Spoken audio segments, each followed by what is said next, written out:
স্নান করে নিয়েছি, এখন খাবার বানাতে এসেছি। তো খাবারে বানাবো হলো এই যে কি বানাচ্ছি, চলো দেখাই তোমাদের খাবারে কি বানাচ্ছি।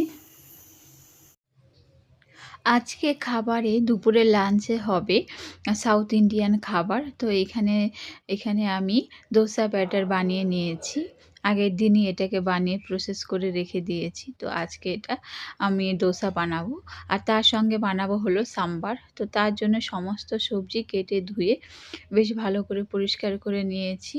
আর এখানে কতগুলো পেঁয়াজ নিয়েছি, এটাও আমি কেটে নেব এবার।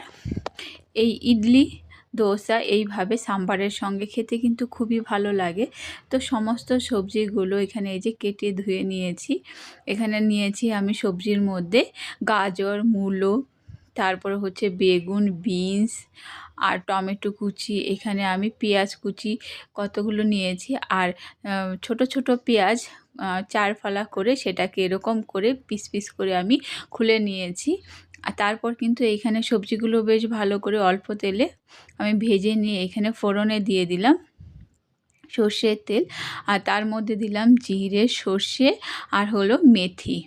এবার কুচনো পেঁয়াজগুলো দিয়ে অল্প একটু ভেজে নিয়ে তার মধ্যে এই যে মেন ইনগ্রিডিয়েন্টস কারি পাতা, সেটাও কিন্তু দিয়ে দিলাম। তারপর গুঁড়ো মশলাগুলো এক এক করে অ্যাড করলাম। এখানে হলুদ গুঁড়ো, লঙ্কার গুঁড়ো, জিরে গুঁড়ো, ধনিয়া গুঁড়ো, সঙ্গে একটু জল দিয়ে 2-3 মিনিটের মতো কষিয়ে নিয়ে এবার টমেটোগুলোকে দিয়ে সেইগুলোকেও 5 মিনিটের মতো একটু কষিয়ে নেব।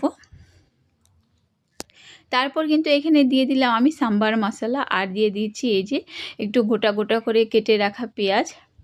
এই পেঁয়াজটা কিন্তু সেদ্ধও হবে না খুব একটা, বা ভাজাও হবে না, এটা গোটাই থাকবে। সবজির সঙ্গে খেতে কিন্তু খুবই ভালো লাগে।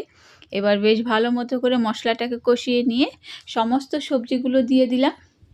আর এইখানে তো সাউথে তো সাম্বার জন্য আলাদা করে ছোট ছোট সাইজের পেঁয়াজই পাওয়া যায়, সেইগুলো তারা গোটাই খোসা ছাড়িয়ে সাম্বারে দিয়ে দেয়। আর ওই পাশে আমি ডালটাকে সিটি দিয়ে বেশ ভালো করে নরম করে সেদ্ধ করে নিয়েছি। এবার মশলার সঙ্গে সবজিগুলো কষিয়ে নিয়ে ডালটাকেও এর মধ্যে দিয়ে দিলাম। আর এই সাম্বার খেতে কিন্তু খুবই ভালো লাগে, তাই আমি এক গাদা সবজি দিয়ে এক কড়াই সাম্বার বানাচ্ছি।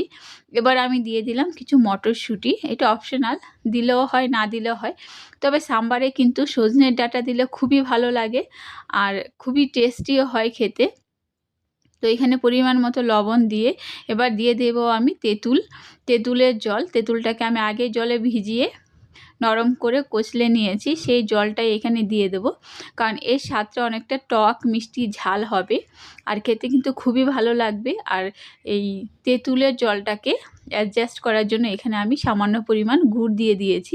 তো গুড়টাও কিন্তু সাম্বারে অবশ্যই দিতেই হবে, যেরকম তেঁতুলের জলটা দিতে হয় সেরকম গুড়টাও দিতে হয়।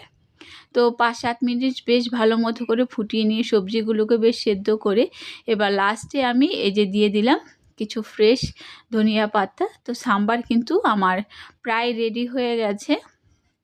এই সাম্বার কিন্তু সাউথের লোকেরা ইডলি, দোসা, রাইস সমস্ত কিছুর সঙ্গে খুবই পছন্দ করে খেতে। তো এইখানে থেকে থেকে আমরাও কিন্তু অনেকটা এই সাম্বারটা পছন্দ করতে শুরু করে দিয়েছি। তো দুপুরে আমার আজকে আর ভাত রান্না হয়নি, এই যে দোসা, তার সঙ্গে নারকেল বাদামের চাটনি, সঙ্গে ধনিয়া পাতা, আর ফোড়নে দিয়েছিলাম কারি পাতা, সর্ষে, শুকনো লঙ্কা, তার সঙ্গে উড়দ ডাল আর হচ্ছে চানা ডাল। এখানে আমি প্লেন সাদা দোসা বানিয়ে নিয়েছি, কোনো মশলা দোসা নয়, যেহেতু আমি সাম্বার আর চাটনির সঙ্গে খাবো। তো এই হচ্ছে আমার দুপুরের আজকের লাঞ্চ।